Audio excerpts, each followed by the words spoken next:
गीता में अर्जुन को स्वयं भगवान कह रहे हैं कि उस परमेश्वर की शरण में जा, उसके लिए उन संतों के पास जा जो तत्वदर्शी हो। इसी प्रकार हजरत मोहम्मद को उनका अल्लाह कह रहा है कि कोई और पूर्ण परमात्मा है, उसको पाने के लिए उन तत्वदर्शी संत की तलाश कर। वो प्रभु कौन है, ये जानने के लिए कृपया अवश्य सुनिए जगत गुरु तत्वदर्शी संत रामपाल जी महाराज के अमृत वचन। सत साहिब दर्शकों, क्या आपने कभी सोचा है कि जब इंसान अपने जीवन में हर देवी देवता की पूजा कर ले, वह हर तीर्थ स्थल पर माथा टेक ले, लेकिन फिर भी उसकी आर्थिक तंगी और परेशानियां ठीक होने का नाम ही ना ले। दर्शकों, ऐसी ही कहानी थी उत्तराखंड के रहने वाले अजय खरोला जी की।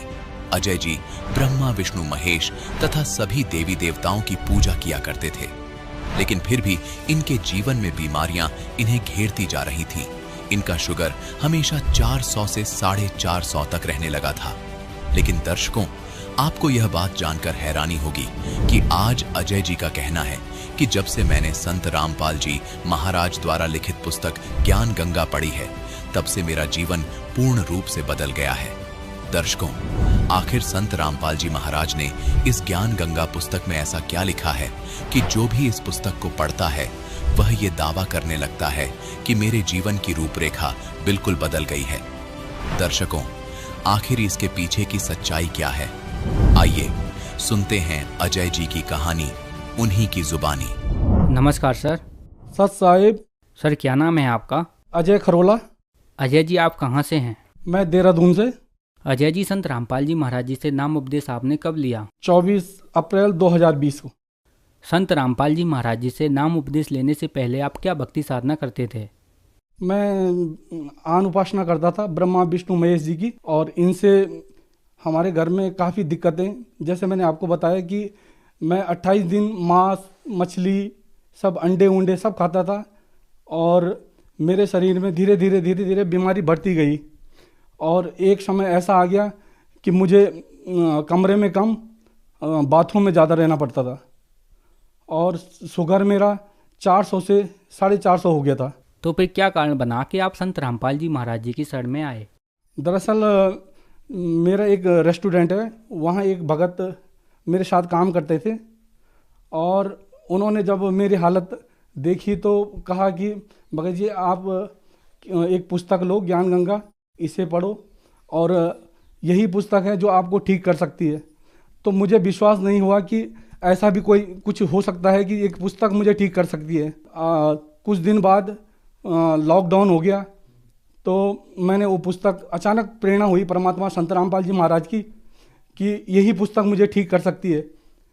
तो मैंने वो पुस्तक निकाली, और जैसे जैसे मैं उस पुस्तक के एक एक पेज को पढ़ता गया, वैसे वैसे संत रामपाल जी महाराज की ऐसी प्रेरणा हुई कि मुझे अंदर से आभास हुआ कि मैं इस किताब से ही ठीक हो सकता हूँ, बाकी कोई डॉक्टर मुझे ठीक नहीं कर सकता। पुस्तक के माध्यम से ही हम संत रामपाल जी की शरण में आए। सर, संत रामपाल जी महाराज जी से नाम उपदेश लेने के बाद आपको क्या क्या लाभ मिले?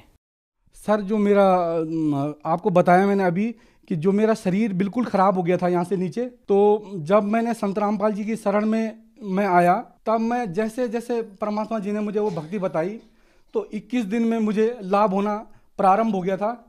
और मैंने ऐसा कोई हॉस्पिटल नहीं था देहरादून के अंदर जहाँ मैंने इलाज नहीं कराया। जिसने जो बताया, किसी ने कहा कि नीम के पेड़ से पत्ते लाओ, उन्हें पीसो, उन्हें पियो, तो मैंने वो भी किया। डॉक्टर दून में और कोऑर्डिनेशन में भी मैंने कई डॉक्टर से दवाई खाई, और 8-9 महीने तक मैं बता रहा हूँ कि मैं कमरे के अंदर कम और बाथरूम में ज़्यादा रहता था।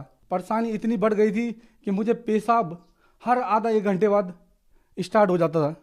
मेरा शरीर बिल्कुल गल गया था नीचे से, जो चाकटे होते हैं उनसे मेरे पीप निकलने लग गया था। और मैंने कई तरह की दवाई की, फिर भी ठीक नहीं हुई। और जैसे ही मैंने संत रामपाल जी महाराज का जो उन्होंने भक्ति विधि बताई और जो नाम दिया, उस नाम की वजह से 21 दिन में परमात्मा संत रामपाल जी की कृपा से वो बीमारी धीरे धीरे कम होती गई, और 21 से 22 दिन में मैं काफ़ी रिलैक्स महसूस करने लग गया। आज सर बिल्कुल निशान, वहाँ पे निशान भी नहीं है। और आप यकीन नहीं करोगे सर कि मेरा शुगर लेवल भी बिल्कुल सही हो गया। सर लाभ तो बहुत है, जैसा कि मैं बहुत मतलब मैं एक छोटी सी दुकान थी मेरी, और धीरे धीरे मालिक की ने ऐसी रजा की कि आज परमात्मा की दया से मेरे 8 दुकानें हैं और 2 मकान हैं। और बंदी छोड़ सतगुरु रामपाल जी महाराज की कृपा से वैगनार कार की प्राप्ति हुई। और शारीरिक लाभ, और जैसे कि मेरे 2 बच्चे हैं भगत जी, और परमात्मा जी की कृपा से टीचरों ने साफ कह दिया था कि ये बच्चे बिल्कुल पढ़ने में बिल्कुल कमज़ोर हैं और इनको इसी क्लास में रख दिया जाएगा। लेकिन परमात्मा संत रामपाल जी महाराज की कृपा से जब हमने उनका रिजल्ट देखा तो दोनों बच्चे पास हुए थे। बंदी छोड़ सतगुरु रामपाल जी महाराज की इतनी दया है कि उन्होंने मतलब हमारे विश्वास को टूटने नहीं दिया, और हम इस मार्ग में और दृढ़ता से लगे।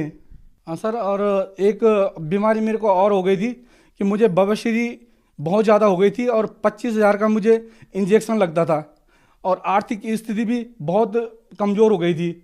और जब मैंने संत रामपाल जी महाराज की शरण ग्रहण की तो ये आज की डेट में वो बीमारी पता नहीं है कि कहाँ चली गई। बंदी छोड़ से यही प्रार्थना की कि मालिक मेरे शरीर में तो अनेक बीमारियां हैं, कभी मुझे टाइफाइड होता है, कभी मुझे ब्लड निकलता है, और कभी मुझे शुगर बढ़ जाता है। तो परमात्मा की ऐसी रजा हुई कि जैसे मैंने प्रार्थना लगाई वैसे अगले दिन मुझे लाभ प्राप्ति हो गई थी। और लाभ, एक दिन मेरा लड़का और मैं साथ साथ स्कूल जा रहे थे, और आगे से कार बहुत तेज़ी से आ रही थी, और बिल्कुल कार बिल्कुल उसके यूं गई जैसे परमात्मा संत रामपाल जी महाराज ने उन्हें सीधे किनारे कर दिया, और बंदी छोड़ की दया से उस दिन ये हादसा टल गया। सर, संत रामपाल जी महाराज जी से नाम उपदेश लेने के बाद आपको बहुत सारे लाभ मिले। आपने बताया कि आपको बहुत भयंकर बीमारी थी और संत रामपाल जी महाराज जी ने आपको बचाया। सर, आप देवभूमि से आते हैं, जैसे उत्तराखंड भी कहा जाता है। उत्तराखंड में बद्रीनाथ, केदारनाथ और भी बहुत सारे धार्मिक स्थल हैं। आपने बताया कि आप वहाँ से ठीक नहीं हुए। लोग धार्मिक स्थलों पर जाते हैं, तीर्थ स्थानों पर जाते हैं, डॉक्टरों के पास जाते हैं, वहाँ ठीक नहीं होते, लेकिन संत रामपाल जी महाराज जी के पास आकर ठीक क्यों हो जाते हैं? क्योंकि सतगुरु रामपाल जी महाराज शास्त्रों अनुसार भक्ति बताते हैं, और जो ब्रह्मा विष्णु महेश जी हैं उनके सही मंत्र बताते हैं कि भक्ति विधि किस तरह करनी चाहिए। परमात्मा जी कहते हैं सतगुरु रामपाल जी महाराज कि तीनों देव कमल दल बसे, ब्रह्मा विष्णु महेश, और प्रथम इनकी वंदना फिर सुन सतगुरु उपदेश। सर, संत रामपाल जी महाराज जी से कैसे जुड़ सकते हैं? सतगुरु रामपाल जी महाराज से दीक्षा लेने के लिए टीवियों पे सत्संग के माध्यम से, चैनल पे सतगुरु रामपाल जी महाराज जी के सत्संग चल रहे हैं, और पीली पट्टी पे नंबर आते हैं। आप एक नंबर को चुन के संत रामपाल जी महाराज की शरण में आ सकते हैं। धन्यवाद सर। दर्शकों, अभी आपने सुने संत रामपाल जी महाराज से दीक्षा प्राप्त करके सुखी हुए भक्त के अनुभव। अब देखिए जगत गुरु तत्वदर्शी संत रामपाल जी महाराज के मंगल प्रवचन। परम पिता परमात्मा पूर्ण ब्रह्म, सर्व सृष्टि रचनहार, सर्व उत्पादक यानी सबको उत्पन्न करने वाले परमेश्वर कबीर देव जी, कबीर साहब जी की असीम कृपा से आप पुण्यात्मा ये सत्संग सुनने के लिए उपस्थित हुए। श्री मद् भगवत गीता अध्याय नंबर 7 के श्लोक नंबर 19 में कहा है, बहुनाम जन्मानाम अन्ते ज्ञानवान माम परपदते वासुदेव सर्वम इति स महात्मा सुदुर्लभ है। गीता ज्ञानदाता इस श्लोक के माध्यम से हमें क्या संदेश देना चाहता है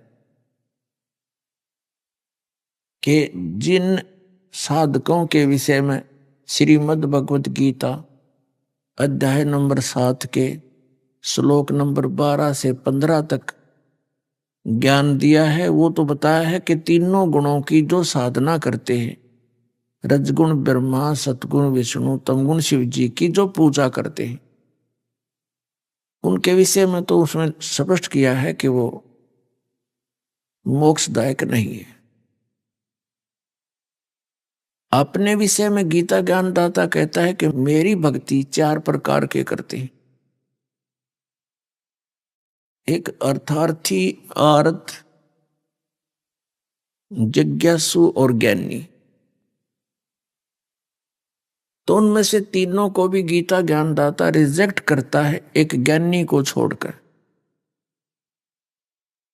उसका कारण क्या है कि अर्थार्थी का अर्थ होता है वो व्यक्ति परमात्मा की भक्ति केवल धन उपार्जन के लिए, धन लाभ के लिए ही कर रहा है, उसको मोक्ष की आवश्यकता नहीं।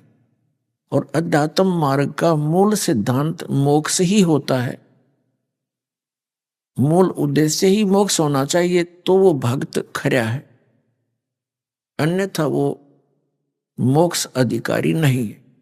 इसी प्रकार दूसरे नंबर के आरत बताए हैं। आरत का अर्थ होता है अपने केवल संकट निवारण के लिए ही परमात्मा की साधना करता है, उसका भी उद्देश्य ठीक नहीं। और तीसरे नंबर का एक जिज्ञासु बताया है। जिज्ञासु एक चतुर प्राणी होता है। वैसे तो जिज्ञासु तो सभी होते हैं स्टार्ट में, लेकिन जिज्ञासु वो सीमा से आगे होता है। जिज्ञासु का तात्पर्य ये होता है कि ज्ञान प्राप्त हुआ, साधना करने लग गया। और जिज्ञासु वो बताया है कि वो एक से बात सुनी संत से, दूसरे से सुना, तीसरे से सुना, चौथे से सुना, फिर वो स्वयं उनसे प्राप्त ज्ञान से अपने आप वक्ता बन जाता है और विद्वान सिद्ध करने की कुचेष्टा करता रहता है। और आम जनता, साधारण भक्तात्मा, उनके पास इन संतों को नापने का फुटा नहीं है, फुटरोल नहीं है। तो जिसके पास कोई विकल्प नहीं है कि इसको कैसे नापें, ये खरा है या खोटा है, कोई परीक्षा करने का उसके पास तरीका नहीं है, तो उसको सभी एक से एक अच्छे लगते हैं, जिस कारण से वो जिज्ञासु अधिक ज्ञान अट बट का इकट्ठा करके और भोले श्रद्धालुओं में प्रशंसा का पात्र बन जाता है, उसकी वाह वाह होने लग जाती, जिस कारण से वो भक्ति से दूर चला जाता है, उसको केवल महिमा की ही भूख बनी रहती। वो महात्मा और महाराज कहलाने का इच्छुक बन जाता है। हमने बनना है दास, हम बनते हैं महाराज। तो ये फाउल पॉइंट है भक्ति मार्ग का, फाउल पॉइंट। अब ये तीसरे नंबर का जिज्ञासु है, ये भी रिजेक्ट कर दिया गीता ज्ञानदाता। फिर कहा कि चौथे नंबर के ज्ञानी हैं। ज्ञानी वो प्राणी होता है जिसको ये आभास हो गया, दृढ़ निश्चय हो गया कि मनुष्य जीवन केवल मोक्ष प्राप्ति के लिए ही होता है। फिर उसको ज्ञान से ये भी जानकारी हो गई कि मोक्ष केवल एक पूर्ण परमात्मा की साधना इष्ट रूप में करने से ही हो सकता है, व्यभिचारिणी भक्ति करने से नहीं हो सकता। एक कै साध्य सब सदै और सब साध्य सब जावे, माली सींचे मूल को तो फले फूले अगाए। तो ज्ञानी को ये पता लग जाता है कि केवल एक परमात्मा की भक्ति से मोक्ष होगा, अव्यभिचारिणी भक्ति करनी पड़ेगी। अव्यभिचारिणी का अर्थ होता है केवल इष्ट एक ही हो, आदर सत्कार सभी का हो। और हम क्या करते थे, हम ढेर सारे देवताओं की पूजा करते थे। इस दास का जन्म भी पवित्र हिंदू धर्म में हुआ। परंपरागत जो साधनाएं थी वो ढेर सारे देवताओं की पूजा करते थे। तो उसको गीता जी के अध्याय नंबर 13 में उसको व्यभिचारिणी भक्ति कहा है। और अव्यभिचारिणी वो केवल एक इष्ट तक सीमित रहे। जैसे कोई बहन अपने पति पर ही आसक्त रहती है, अपने पति के अतिरिक्त अन्य किसी पुरुष में उसकी सोच नहीं है, गलत सोच नहीं है, तो वो पति भरता है, वो अव्यभिचारिणी है। और एक पति ने के साथ साथ अन्य से भी संपर्क जो रखती है वो व्यभिचारिणी कहलाती। तो इसी प्रकार अध्यात्म मार्ग के अंदर है। तो ज्ञानी को ये पता लगा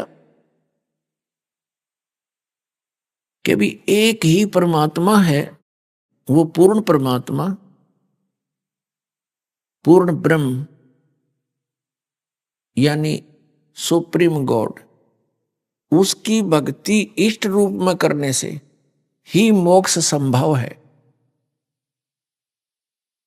और फिर उन्होंने क्या किया,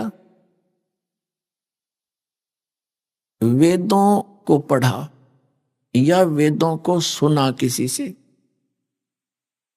तो उन सुनाने वालों को भी और सुनने वालों को भी सतगुरु नहीं मिले। गुरु यानी गुरु नहीं मिले। गुरु और सदगुरु में वैसे तो कोई भेद नहीं होता, लेकिन ये नकली गुरु गणे हो गए, वो झूठा ज्ञान बताने वाले। इसलिए सदगुरु शब्द प्रयोग करना पड़ा उस महापुरुष के लिए जो शास्त्र अनुकूल ज्ञान देता है, सत्य साधना बताता है, उसको सदगुरु कहते हैं। परमेश्वर पूर्ण ब्रह्म सतपुरुष ये स्वयं सदगुरु का भी रोल करने आते हैं और ये स्वयं परमात्मा होते हैं। अनंत कोट ब्रह्मांड के रचयिता, सभी जीव आत्माओं के जनक, सभी ब्रह्मांडों की उत्पत्ति करता, ये वो परमात्मा है। वो कबीर देव हैं, कबीर साहब हैं। तो वो स्वयं ही यहां आकर के यथार्थ ज्ञान देते हैं और विश्व में केवल वही सदगुरु हैं और कोई सदगुरु नहीं है। या फिर उसका कृपा पात्र जिस पे वो रजा बख्शते हैं और वही ज्ञान देते हैं, और वो व्यक्ति जो केवल उस परमात्मा के यथार्थ ज्ञान का ही प्रचार करता, वो सतगुरु है। तो इन ऋषियों को वो सतगुरु संत नहीं मिला। कौन? जो श्रीमद् भगवत गीता अध्याय नंबर 4 के श्लोक नंबर 34 में जिसके विषय में कहा कि अर्जुन उस तत्व ज्ञान को, कौन से तत्व ज्ञान को? इब गीता जी से अन्य कौन सा ज्ञान है जो तत्व ज्ञान है?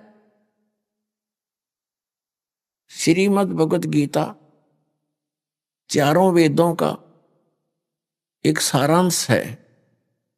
ये जब 4 वेदों के तो लगभग 18,000 के आसपास मंत्र हैं और ये 700 श्लोकों में मंत्रों में रिड्यूस करके लिखा गया है, तो इसमें कोड वर्ड ज्यादा है, सांकेतिक शब्द है, और उनको सदगुरु यानी टीचर ही समझ सकता है। अब कौन सा तत्व ज्ञान है? जिस ज्ञान के विषय में गीता अध्याय नंबर 4 के श्लोक नंबर 34 में कहा है कि उस तत्व ज्ञान को तू तत्वदर्शी संतों के पास जाकर समझ। और उनसे दंडवत प्रणाम करने से, कपट छोड़कर उनकी से प्रसन्न करने से वो तत्वदर्शी संत उस तत्व ज्ञान का उपदेश करें। तो वो तत्व ज्ञान कौन सा है? अब चारों वेदों का निष्कर्ष श्रीमद् भगवत गीता जो 700 मंत्रों में समावेश किया गया, तो इसके विषय में सतगुरु ही यानी संत जो परमात्मा से परिचित है। एक अन्य विशेषण है सतगुरु का कि सतपुरुष जिन जानिया सतगुरु तिसका नाम। जिसने सतपुरुष माने अविनाशी परमात्मा को जान लिया उसको सतगुरु कहा जाता है। तो यहां जो गीता और वेदों वाला ज्ञान तो गीता में है ही, और गीता ज्ञान दाता स्वयं बोल रहा है कि उस ज्ञान से, जो तत्व ज्ञान है, उससे मैं परिचित नहीं।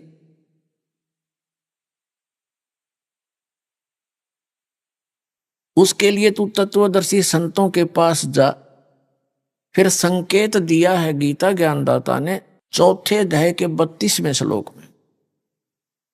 उसमें कहा है कि सच्चिदानंद घन ब्रह्म ने, यानी उस सतपुरुष ने, अविनाशी परमेश्वर ने, उस अविनाशी परमात्मा ने अपने मुख कमल से यहां पृथ्वी लोक पर आकर अपने मुख कमल से जो वाणी बोली है, उस सच्चिदानंद घन ब्रह्म की वाणी में वो तत्व ज्ञान है। विस्तार के साथ कहा गया है धार्मिक यज्ञों की जानकारी। यज्ञ माने धार्मिक अनुष्ठान, जैसे एक धर्म यज्ञ, हवन यज्ञ, प्रणाम यज्ञ, ज्ञान यज्ञ, ऐसे ये ध्यान यज्ञ। ये यज्ञ माने धार्मिक अनुष्ठानों की जो जानकारी है, उस सच्चिदानंद घन ब्रह्म की वाणी में विस्तार के साथ कही गई है, और वो तत्व ज्ञान है। अपने आत्माओं, अब यहां गीता अनुवादकर्ताओं ने बहुत से अनुवादों में गड़बड़ी कर गई है, जहां इनकी बुद्धि काम करना बंद करेगी। यहां एक ब्रह्मणे मुखे शब्द है श्रीमद् भगवत गीता अध्याय नंबर 4 के श्लोक नंबर 32 में। तो यहां इन्होंने इसका अर्थ का अनर्थ कर दिया, ब्रह्मणे का अर्थ कर दिया वेद, और मुखे का अर्थ कर दिया वाणी में। चलो मुखे का अर्थ तो हम मान ले वाणी में, लेकिन ब्रह्मणे का अर्थ इन्होंने 17वें अध्याय के 23वें श्लोक में सही कर दिया। ओम तत् सत इति निर्देश है, ब्रह्मण है, त्रिविध है, समर्थ है। इसमें इन्होंने क्या अर्थ किया है? ब्रह्मणे का अर्थ किया सच्चिदानंद घन ब्रह्म। तो यहां ठीक कर दिया, सच्चिदानंद घन ब्रह्म यानी गीता ज्ञान दाता से अन्य और सुप्रीम गॉड, वो सुप्रीम गॉड, पूर्ण परमात्मा, कंप्लीट गॉड। और यहां इन्होंने इनकी बुद्धि काम करना बंद करके वेद की वाणी लिख दिया। ये गलत लिख दिया, यह अनुवाद गलत कर दिया। अब जो प्रसंग है उसका कंसेप्ट क्लियर करते हैं।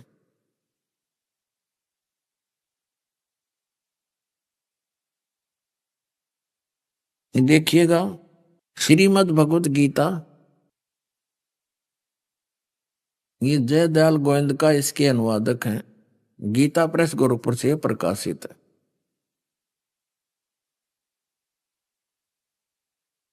गीता प्रेस गोरखपुर से।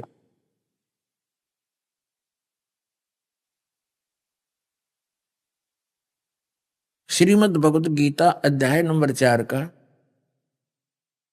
और श्लोक नंबर 32 है। इसमें यह लिखा है ब्रह्मणे मुखे एवं बहुविधा यज्ञा विदता ब्रह्मणे मुखे कर्मजान विदितान सर्वान एवं ज्ञातवा विमोक्ष से।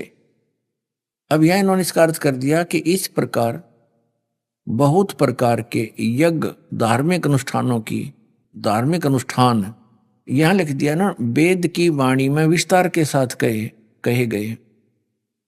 यहां लिखना था सच्चिदानंद घन ब्रह्म की वाणी में। अब हम आते हैं अध्याय नंबर 17 श्रीमद् भगवत गीता, और ये 23 मंत्र है। इसमें क्या लिखा? इसमें ब्रह्मणे शब्द है ओम तत्सत, ओम तत्सत इति निर्देश है, ब्रह्मण है, त्रिविद है, समर्थ है। ब्राह्मणा तेन वेदा च यज्ञा च विहिता पुरा। अब यहां इसका अनुवाद इन्होंने सही कर दिया, ओम का अर्थ ओम, तत् का तत्, सत का सत, क्योंकि ये सांकेतिक है दोनों शब्द। ऊपर वाला तो सार्वजनिक है ओम। तो ऐसे यह 3 प्रकार का सच्चिदानंद घन ब्रह्म का नाम कहा है। ब्रह्मण माने सच्चिदानंद घन ब्रह्म। अपने आत्माओं, अब हम चौथे अध्याय के 32वें श्लोक में पुनः आते हैं। अब ये बहुत आसानी से समझ में आ जाएगा कि वो तत्व ज्ञान जो है वो सच्चिदानंद घन ब्रह्म ने अपने मुख कमल से बोला है। और वो उस परमात्मा की वाणी है, सच्चिदानंद घन ब्रह्म की वाणी, जो उसने स्वयं आकर पृथ्वी पर बोली होती है। उसके अंदर यज्ञ माने धार्मिक अनुष्ठानों की जानकारी विस्तार के साथ कही गई है। वो तत्व ज्ञान है। अब गीता ज्ञानदाता चौथे अध्याय के 34वें श्लोक में कहता है कि उस ज्ञान को तू तत्वदर्शी संतों के पास जाकर समझ, उनको दंडवत प्रणाम करने से और कपट छोड़कर प्रसन्न करने से वो उस तत्व ज्ञान से परिचित महात्मा संत जन तुझे उस तत्व ज्ञान का उपदेश करेंगे।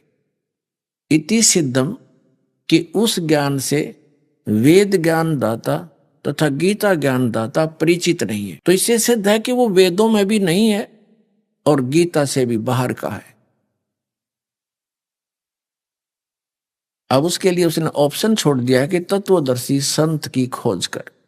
अब यही प्रमाण यजुर्वेद अध्याय नंबर 40 के श्लोक नंबर 10 से लेकर 12 तक है। इस कंसेप्ट को क्लियर करते हैं।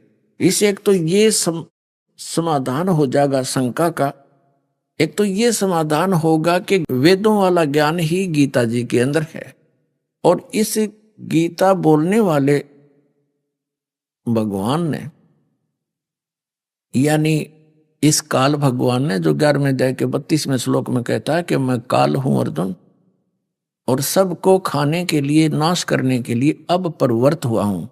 तो वो श्री कृष्ण जी नहीं थे। श्री कृष्ण में प्रवेश करके ये काल बोल रहा था, ब्रह्म, जिसको सरपुरुष भी कहते हैं। तो इसने थोड़ी सी अटकल लगाई है युद्ध कराने के लिए, जो वेदों से भी हटकर कुछ अपनी अटकलबाजी की है। तो वो सूक्ष्म वेद से, सूक्ष्म वेद से स्पष्ट हो जाती है कि इसने यहां तिगड़मबाजी गलत की है। तो वेदों वाला जो ज्ञान है वो गॉड गिवन है। गॉड गिवन मीन उस पूर्ण परमात्मा ने, सच्चिदानंद घन ब्रह्म ने, सतपुरुष ने, अविनाशी परमात्मा ने इस सरपुरुष यानी काल के अंतःकरण में ये कंप्लीट स्पिरिचुअल नॉलेज यानी पूर्ण अध्यात्म ज्ञान फीड कर दिया था और उसका समय निर्धारित कर दिया था कि इतने समय उपरांत ये अपने आप इसकी श्वासों से बाहर आ जाएंगे। ऐसा ही हुआ। अब जैसे एक मोबाइल से दूसरे मोबाइल में कोई आपस में वायर कनेक्शन भी नहीं है और पूरी की पूरे सत्संग के सत्संग चले जाते हैं 20-20 घंटे, ऐसे फिक्स कर दिया मालिक ने और समय आने पर उसका निर्धारित कर दिया। जैसे माता को गर्भ रहता है 9-10 महीने के बाद के अंदर वो फिर तुरंत बाहर अपने ऑटोमेटिकली आ जाता है, उसमें कोई बाधा नहीं हो सकती। ऐसे इसका निर्धारित किया। तो इसने कंप्लीट उस ज्ञान को पढ़ा, इसने उस पोर्शन को नष्ट कर दिया, उस ज्ञान को नष्ट कर दिया जिसकी हमें जरूरत थी और जिससे उस परमात्मा की पूर्ण जानकारी थी। तो इसने यहां हमें धोखे में रखा हुआ है। प्रत्येक पॉइंट पर इसने हमें विवश कर रखा है और मिसगाइड करके हमें फंसा रखा है। इस काल भगवान ने हमारी दुर्गति कर रहा है।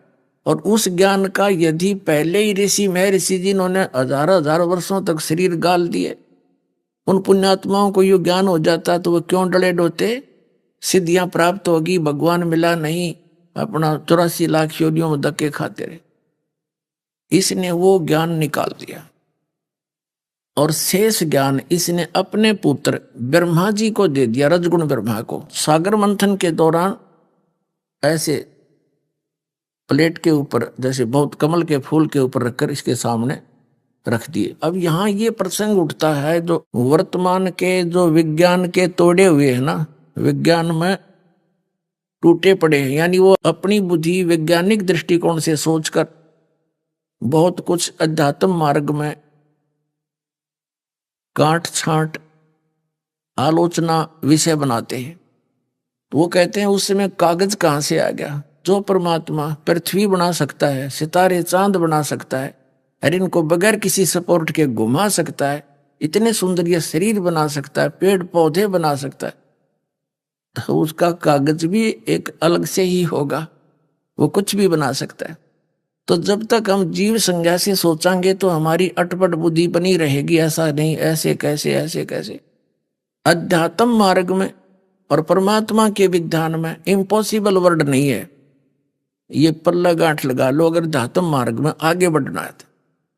जब परमात्मा के सामने भी कोई चीज इम्पॉसिबल है तो भगवान ही नहीं है वो, फिर तो हमारे जैसा जीव ही है, हमसे थोड़ा तगड़ा होगा, इतनी सी अंतर है।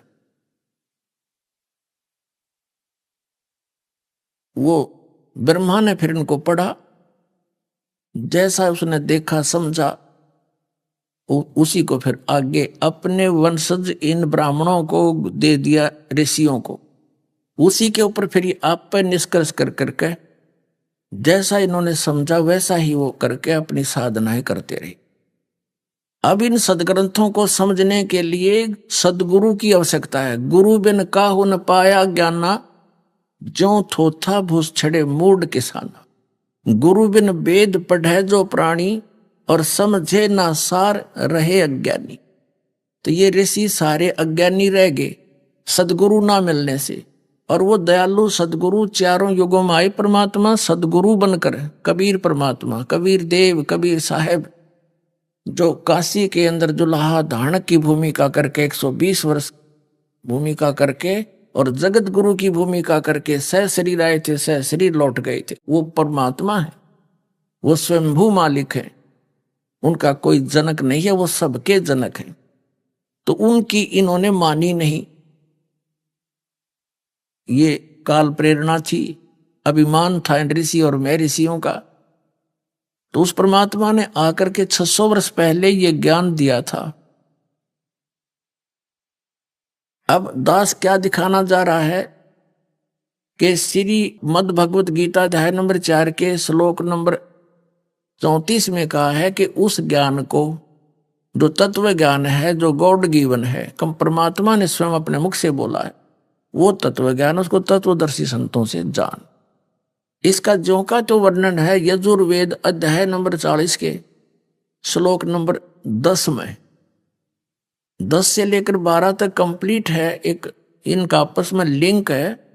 जैसे कबीर परमेश्वर जी 600 वर्ष पहले आए थे, सन 1398 में सतलोक से चलकर आए थे, शिशु रूप धारण किया था कमल के फूल पर। बनारस भारतवर्ष के काशी शहर में एक लहर तारा तालाब में कमल के फूल के ऊपर, वहां से नीरू नीमा नाम के एक जुलाहा ले गए थे, पति पत्नी थे। जुलाहे के उस ग्रुप में, समुदाय में बड़ा होने के कारण जुलाहे का कार्य करते थे, तो जिस कारण से वो धानक कहलाए, धानक यानी जुलाहा। लेकिन वो परमात्मा थे और वो जगत गुरु थे, सदगुरु थे। तो उन्होंने वो ज्ञान दिया। तो उस समय ये जो शिक्षित वर्ग था, यानी ब्राह्मण लोग थे, ये ही शिक्षा के अधिकारी माने जाते थे और यही पढ़ते थे संस्कृत भाषा को। अन्य किसी वर्ण को इस शिक्षा के अधिकार नहीं था संस्कृत के पढ़ने का। तो ये क्या कहा करते थे, कबीर साहब अविद्वान है, अशिक्षित है, इसको संस्कृत भाषा नहीं आती, तो ये क्या जाने सदग्रंथों के बारे में, ये झूठ बोलता है, ये विद्वान नहीं है। और उन्होंने विद्वान की परिभाषा बना रखी थी, जिसने संस्कृत भाषा आती हो और काशी विद्यापीठ से वो पढ़ाओ। अब वेदों में इसका कंसेप्ट क्लियर किया गया है कि विद्वान और अविद्वान की परिभाषा भी वो तत्वदर्शी संत बताओगा, उनसे पूछना। कोई तो जिसको शिक्षा यानी विद्या प्राप्त है उसको विद्वान कहते हैं, और अविद्या जिसके पास विद्या नहीं है उसको अविद्वान कहते हो।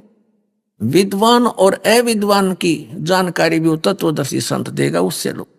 देखिएगा यजुर्वेद है, इसके अनुवादक हैं महर्षि दयानंद सरस्वती, आर्य समाज प्रवर्तक, प्रकाशक हैं सार्वदेशिक आर्य प्रतिनिधि सभा 2/5 महर्षि दयानंद भवन, रामलीला मैदान, नई दिल्ली। यजुर्वेद भाषा आर्य भाषा भाष्य संपूर्ण 40 अध्याय महर्षि दयानंद सरस्वती कृत है, ये उनसे उनका अनुवाद है। और ये prince offset printers 1510 Pataudi house Daryaganj New Delhi से छपा है। अब इसके हम अंतिम अध्याय के यानी 40वां अध्याय, इसके 10 श्लोक मात्र।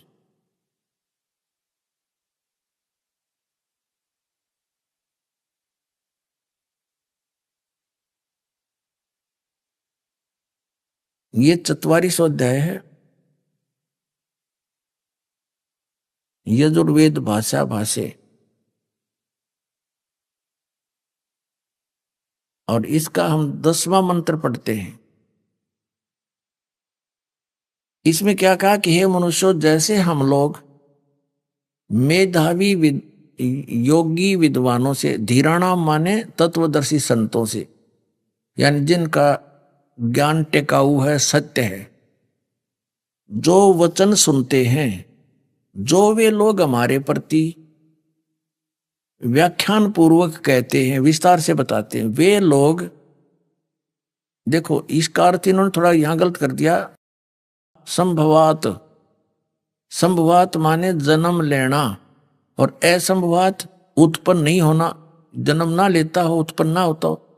संभवात माने उत्पन्न होना, जन्म लेना। असंभवात माने उत्पन्न नहीं होने वाले। संभवात माने जन्म संयोगजन्य कार्य से और ही कार्य का कार्य व फल कहते हैं, आहु माने कहते हैं। उत्पन्न होने वाले कारण से और अन्य यानी वाहु कहते हैं। इस बात को तुम भी सुनो। अब इसका क्या अर्थ है?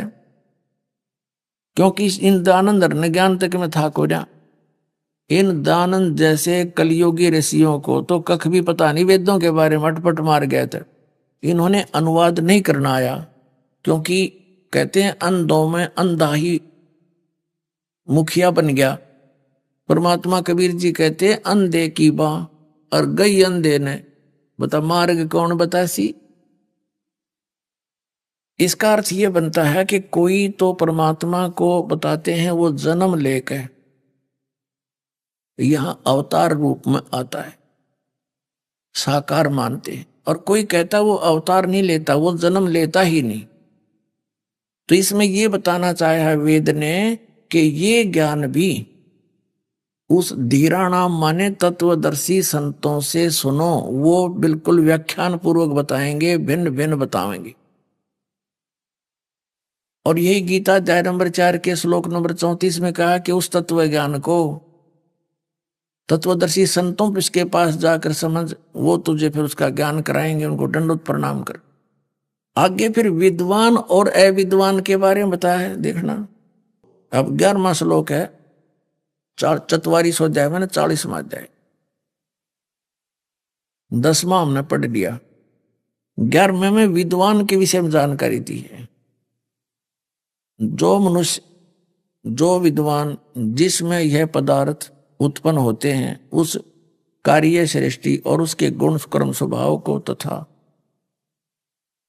उसमें पदार्थ नष्ट होते हैं, इसका सीधा सा अर्थ है कि जो पूरी जानकारी जानता है, यानी किस कारण से कब सृष्टि का नाश होता है, कैसे इसकी उत्पत्ति हुई, तो वो विद्वान है। ये देखना, विनाशम जिसके पदार्थ नष्ट होते हैं, जिसमें पदार्थ नष्ट होते हैं, उस कार्य कारण रूप जगत और उसके गुण कर्म स्वभाव को एक साथ, दोनों उन कार्यों और कारण को वेद जानता है, वह विद्वान नित्य स्वरूप जाने हुए कारण के साथ शरीर छूटने के दुख से पार हो जाता। इसका अर्थ यह है कि वो जन्म मृत्यु से खत्म, उसका जन्म मृत्यु से रहित होता है।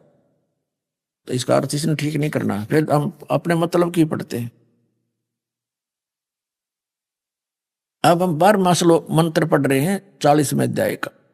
जो मनुष्य अविद्याम, अनित्य में नित्य, अशुद्ध में शुद्ध, दुख में सुख, अनात्मा में शरीर आदि का आत्मा बुद्धि और विद्या उसकी अर्थात ज्ञान आदि गुण रहित कारण रूप परमेश्वर से भिन्न जड़ वस्तु की उपासना करते, इसका अर्थ है कि जो अविद्या माने जिसको ज्ञान, जो शिक्षित नहीं है, इसका आगे अर्थ निकलेगा सही तो। और फिर वो पूजा भी करते हैं अपने हिसाब से। इसका अर्थ ये बनता है वैसे कि चाहे तो विद्वान हो और चाहे अविद्वान हो, और विद्वानों से सुनकर जो भक्ति कर लेता है दोनों ही पार हो जाते हैं अगर उनको ज्ञान सही है। इसका वास्तविक अर्थ तो ये बनता है। पर इन नकली महर्षियों को तो कखता ज्ञान नहीं था, अड़ंगा डाक गिर गए। आम व्यक्ति ने ये सोचा है बड़े विद्वान होंगे और इन्होंने जो लिखा है वो हम तो समझ नहीं सकते, लेकिन इस दास को समझने योग्य बनाया परमात्मा ने, ताकि हम भगवान को पहचान सकें और हमारे सदग्रंथों को ठीक से समझें। फिर सदग्रंथ हमारे सही है लेकिन इनका अनुवाद करनिया गलत थे, ये समझ नहीं सके। अब आगे क्या है, ये अविद्याम परमेश्वर जड़ वस्तु की उपासना करते हैं, वे अंधम तम है, दृष्टि के रोकने वाले अंधकार और अत्यंत अज्ञान को प्राप्त होते हैं। और जो अपने आत्मा को पंडित मानने वाले विद्या शब्द अर्थ और इनके संबंध के जानने मात्र अवैदिक आचरण में रता यानी रमण करते हैं, वे तत्व से अधिकतर भूय एव अधिकतर ज्ञान रूपी अंधकार में प्रवेश करते हैं। इसका कोई अर्थ बना है? अगला अगला इसका क्लियर कर देगा, देखना। 13वां श्लोक 40वें अध्याय का 13वां मंत्र है ये यजुर्वेद का।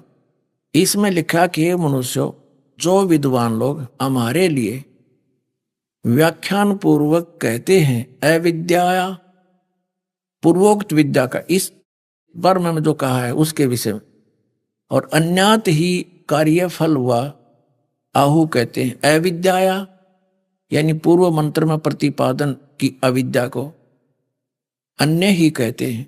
वे इस प्रकार उन धीराणाम यानी तत्वदर्शी विद्वानों, आत्मज्ञानी विद्वानों नहीं, तत्वदर्शी संतों से उस वचन को हम लोग सुनते हैं, ऐसा जानो। इसका सीधा सा अर्थ बना 2 अक्षर का, इन कखता बेरा नहीं था। इसका अर्थ यह बनता है कि जो शिक्षा प्राप्त है, जिन्होंने विद्या अक्षर ज्ञान हो गया तो उसको तो विद्वान कहने लगे, और जिसको अक्षर ज्ञान नहीं है उसको अविद्वान कहने लगे। इसका अर्थ है कि अविद्वान अविद्याया या विद्याया, विद्वान और अविद्वान की परिभाषा भी वो तत्वदर्शी संत बताओगा, उनसे सुनो। इतनी सी बात है। अट बट खटी न दडंगा डांते मतलब था, कख पता नहीं था, और ईब तक हमें मूर्ख बना रखा है इस ऋषि में, ऋषि मंडलेश्वराचार्य और शंकराचार्य और नकली गुरुओं ने। हमारे साथ ऐसा धोखा, इसका हमने शिक्षा नहीं थी तो इसका इतना हमने ब्लाइंड फेथ किया इन नालायकों के ऊपर, नकलियों पर। इन हमारे दादे परदादों को बनवा दिया भूत, अब उनकी पूजाएं करो, वो धक्के खाते फिरे और उनके ऊपर फिर ये यहाँ पर कर्मकांड करवा के हमें भी भूत साथ बनवा रहे हैं। जबकि वेदों में इन भूत पूजाओं की बिल्कुल मनाही कर रखी है। गीता जी अध्याय नंबर 9 के श्लोक नंबर 25 में स्पष्ट कर रखा है कि भूत पूजोगे तो भूत बनोगे, पितर पूजोगे पितर, देवता पूजोगे देवताओं के लोक में जाओगे, और मुझे पूजोगे मेरे पास आओगे। तो बता फिर इसमें कहीं है गुंजाइश अन्य अटपट करने की? गीता जी अध्याय नंबर 16 के श्लोक नंबर 23-24 में कहा कि अर्जुन, जो शास्त्र विधि को त्याग कर मनमाना आचरण करते हैं उनको ना सिद्धि होती है, ना कोई सुख प्राप्ति होती है, ना उनकी गति होती है। फिर किस लिए? फिर वो साधना इसको छोड़कर अन्य जो साधना यूजलेस। इससे तेरे लिए अर्जुन कर्तव्य और अकर्तव्य की व्यवस्था में, यानी कौन सी साधना करनी चाहिए और कौन सी नाश करनी चाहिए, सदग्रंथों को प्रमाण करना, किसी और की दंत कथा पर विश्वास मत करना। अब हम अपने प्रसंग पर आते हैं कि श्रीमद् भगवत गीता वाला ज्ञान ही चारों वेदों से संग्रहित है, संक्षिप्त रूप में है। एक तो ये स्पष्ट हो गया कि गीता अध्याय नंबर 4 के श्लोक नंबर 34 में कहा कि उस तत्व ज्ञान को जो परमात्मा ने स्वयं आकर बोला है, उस तत्व ज्ञान को तू तत्वदर्शी संतों से समझ, वो बताएंगे। और वो परमात्मा स्वयं आकर वो ज्ञान देता है, अच्छी आत्माओं को मिलता है। और फिर यजुर्वेद अध्याय नंबर 40 के ही श्लोक नंबर 15 में, मंत्र नंबर 15 में कहा है कि मेरा एक ओम नाम है, गीता ज्ञानदाता कहता है। वैसे वेद ज्ञान मालिक ने इस काल को दिए, ब्रह्म के अंतःकरण में फीड कर दिए, और जो भी वार्ता मालिक ने उचित समझी उसी तरीके से लिख दिया कि इसकी तरफ से ये प्रश्न और मेरी तरफ से ये उत्तर। अभी आपने सुने संत रामपाल जी महाराज के मंगल प्रवचन। आइए अब सुनते हैं संत रामपाल जी महाराज से नाम दीक्षा लेकर सतभक्ति करके अद्भुत लाभ प्राप्त करने वाले अनुयायी के विचार। दर्शकों, जब व्यक्ति अपने जीवन की कठिनाइयों से तंग आ जाता है और उसे कोई रास्ता नजर नहीं आता है, तो वह अपने जीवन को ही समाप्त करने की ठान लेता है। ऐसा ही हैरान कर देने वाला किस्सा आज हम आपके सामने लेकर आए हैं। यह कहानी इंदौर, मध्य प्रदेश के रहने वाले जय नारायण जी की है। हिंदू धर्म की भक्ति और तमाम कर्मकांड करते हुए भी जय नारायण जी पूरी तरह से कर्ज में डूब गए। इन्हें अनेक कष्टों ने घेर लिया। जब भक्ति से भी कुछ राहत मिलती ना नजर आई, तो जय नारायण जी ने भी अपने जीवन को समाप्त करने की ठानी। लेकिन आज संत रामपाल जी महाराज की शरण में आने के बाद इनका कहना है कि ये पूर्ण रूप से सुखी है। तो आइए जानते हैं कि जय नारायण जी ऐसा क्यों कह रहे हैं। सुनते हैं जय नारायण जी की कहानी उन्हीं की जुबानी। नमस्कार सर। सर साहेब। सर क्या नाम है आपका? जय नारायण ददोरे। जय नारायण जी, आप कहाँ के रहने वाले हैं? 218 बी साई बाबा नगर, इंदौर, मध्य प्रदेश। सर संत रामपाल जी महाराज से नाम दीक्षा आपने कब ली? जी, मैंने संत रामपाल जी महाराज जी से नाम उपदेश सन 2016 मार्च महीने में ली। संत रामपाल जी महाराज से नाम दीक्षा लेने से पहले आप क्या भक्ति साधनाएं करते थे?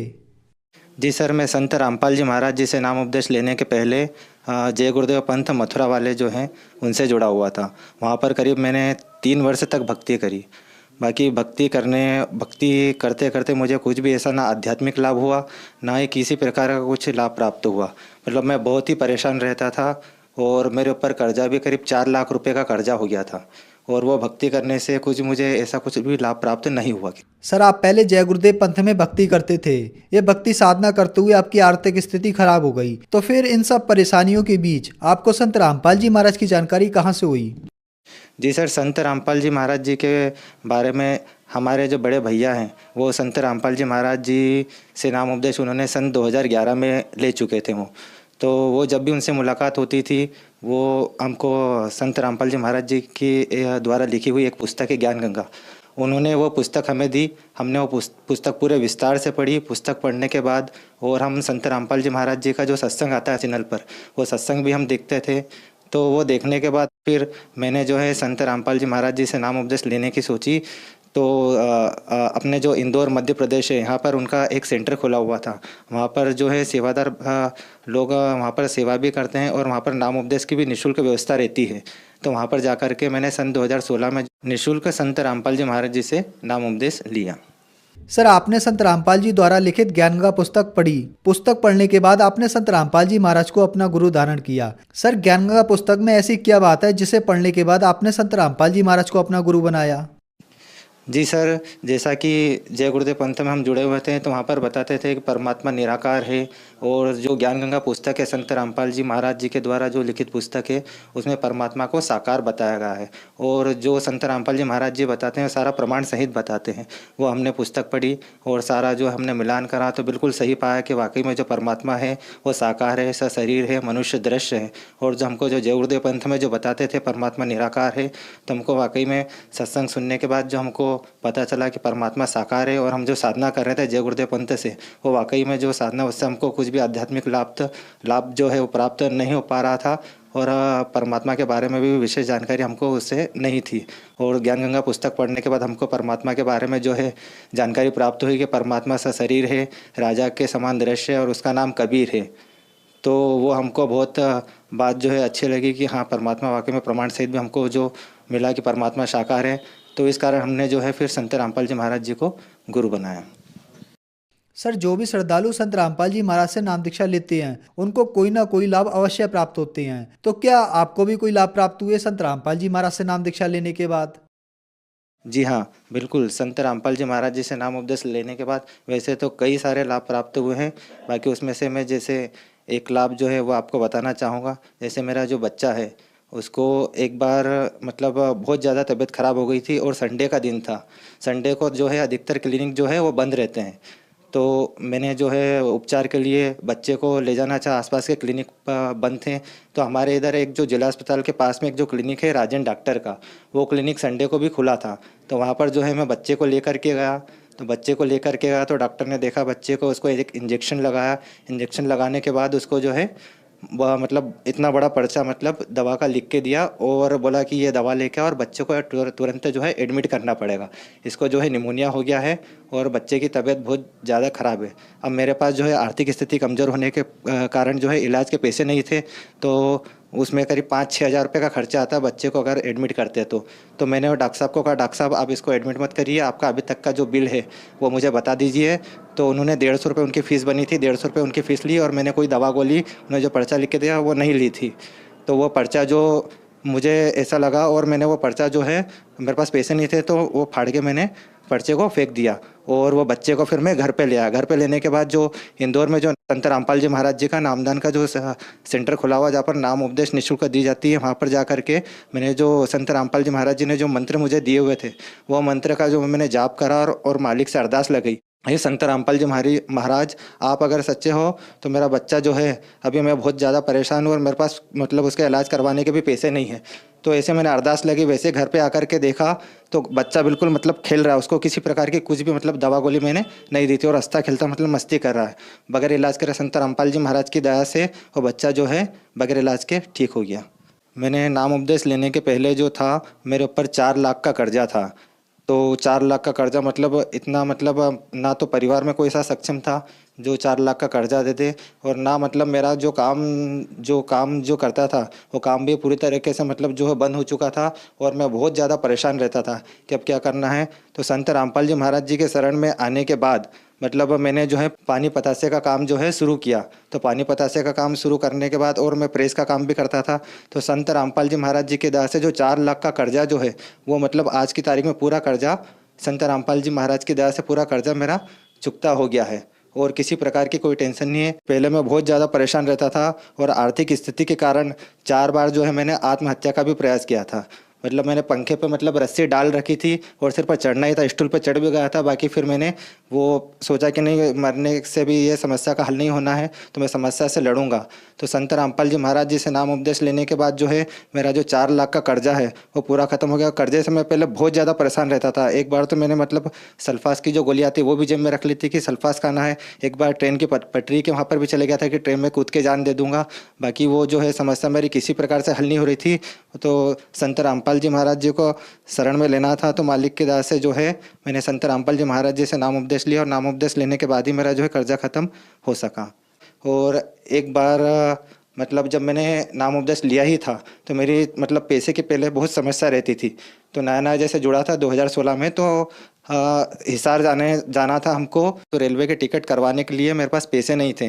तो फिर मैंने सोचा कि अब मैं कैसे जाऊंगा। तो फिर मैंने संत रामपाल जी महाराज जी से अरदास करी कि हे परमात्मा, हे गुरुजी, अगर मेरे पास पैसे की व्यवस्था नहीं तो मैं कैसे जा पाऊंगा। तो वैसे ही मतलब मैंने पर्स खोल के देखा तो मेरा जो पर्स है, पर्स के अंदर के साइड जैसे मैं 200 या 500 रुपये ऐसे कुछ रखता हूँ। तो मैंने पर्स खोल के देखा तो उसके अंदर 2500 रुपये एकदम जो है आ गए। अब वो मुझे खुद को पता नहीं कि 2500 रुपये कैसे आ गए पर्स के अंदर।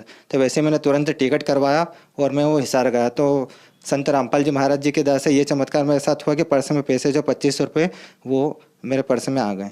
और आज की जो आर्थिक स्थिति है संत रामपाल जी के महाराज जी की दया से, आज जो मैं पहले किराए के मकान में रहता था, अब संत रामपाल जी महाराज जी की दया से हमारे जो ससुर जी हैं उनको प्रेरणा करी संत रामपाल जी महाराज जी ने। और आज जो है दास के पास घर का मकान भी है और अभी काम धंधा भी व्यवस्थित जमा हुआ है। पानी पतासे का भी बढ़िया चलता है और मैं प्रेस भी करता हूँ। और मेरा मतलब रोज़ की दिनचर्या बन गई थी कि रोज़ शाम को जो है मुझे 1 क्वार्टर या कभी कभी जो शराब का जो क्वार्टर आता है वो 1 क्वार्टर या 2 क्वार्टर भी मैं मतलब रोज़ लेने लग गया था। मतलब मेरे परिवार वाले, समाज वाले या आसपास के जो भी मित्रगण हैं वो भी सब भी बोलते थे कि ये बोले बहुत बिगड़ चुका है, अब इसको कोई भी मतलब संभाल नहीं सकता। और सिगरेट भी मतलब रोज़ के 1-2 पैकेट सिगरेट के जो है मैं रोज़ के ख़त्म कर देता था। मतलब इतना बेकार इंसान था, मतलब शराब भी बहुत पीता था मैं, और जुआ वगैरह ये सब बहुत मतलब जो भी बुरी आदतें थे सारी मतलब आदतें मुझ में थी, और बहुत ज़्यादा परेशान हो गया था। उसी के कारण कर्जा भी मेरे पर हो गया था। तो वो जो है संत रामपाल जी महाराज जी के शरण में आने के बाद वो सारी बुराइयां भी मतलब छूट गई। और आज जो मेरे मित्रगण जो सहयोगी गण है वो भी जैसे मिलते हैं तो आश्चर्य करते हैं कि ये जो हम तो सोच ही नहीं सकते थे कि ये मतलब तुझसे जो है छूटेगी शराब वगैरह ये। तो मैं उनको बार बार ये समझाता हूँ, देखो ये जीव के बस की बात नहीं है छोड़ना, ये संत रामपाल जी महाराज जी की दया ही है जो उनके नामोपदेश लेने के बाद जो है ये सारी चीज़ें छूट गई मुझसे। तो उनको भी मैं समझाता हूँ कि आप लोग भी आइए शरण में और अपना कल्याण करवाइए। और आज जो है मैं जो कुछ भी हूँ नशा मुक्त जो हूँ वो संत रामपाल जी महाराज जी की दया से ही हूँ। सर, संत रामपाल जी महाराज से नाम दीक्षा लेने के बाद आपका नशा दूर हो गया, जबकि सरकार लोगों को नशा मुक्त करने के लिए करोड़ों रुपए खर्च करती है, कई प्रकार की योजनाएं चलाती है। यह कैसे संभव है कि संत रामपाल जी महाराज से नाम दीक्षा लेने के बाद आपका नशा छूट गया?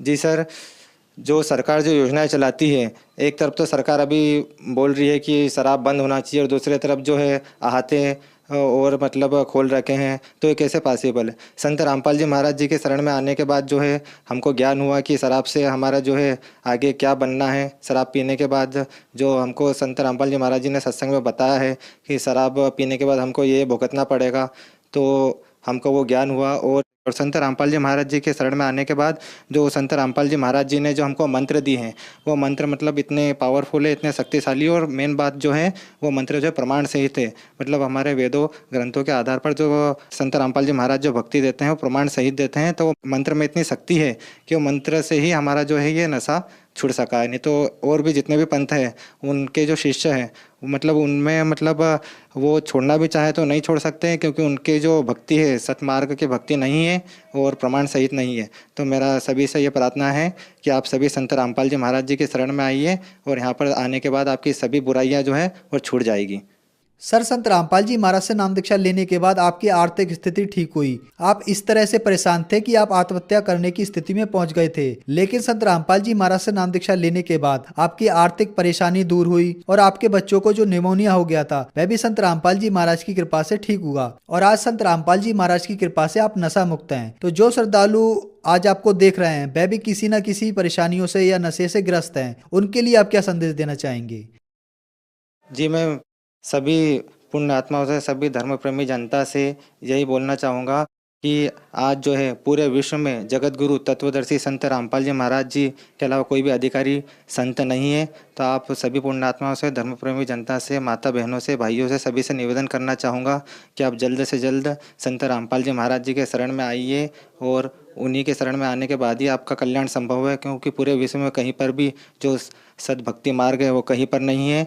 तो आप जी से निवेदन है, करबद्ध प्रार्थना है कि आप संत रामपाल जी महाराज जी से नाम उपदेश ले करके अपना कल्याण करवाइए और अपना मोक्ष करवाइए। सर, संत रामपाल जी महाराज से नाम दीक्षा कैसे ले सकते हैं?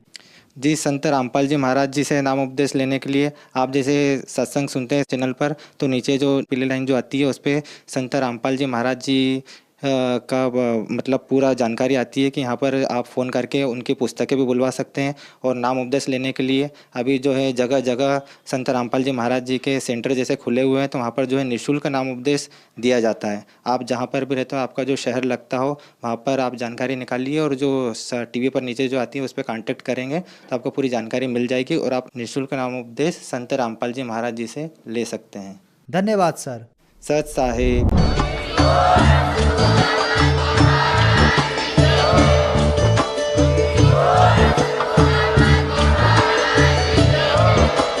आप सुन रहे थे जगत गुरु तत्वदर्शी संत रामपाल जी महाराज जी के मंगल प्रवचन। अधिक जानकारी के लिए विजिट कीजिए हमारी वेबसाइट www.jagatgururampalji.org। संत रामपाल जी महाराज जी के शुभ आशीर्वाद से पूरे विश्व भर में 500 से भी ज्यादा नाम दीक्षा केंद्र हैं, जिन पर संत रामपाल जी महाराज जी द्वारा ऑनलाइन निःशुल्क नाम दीक्षा दी जा रही है। अपने नजदीकी नाम दीक्षा केंद्र का पता करने के लिए संपर्क करें 8222880541।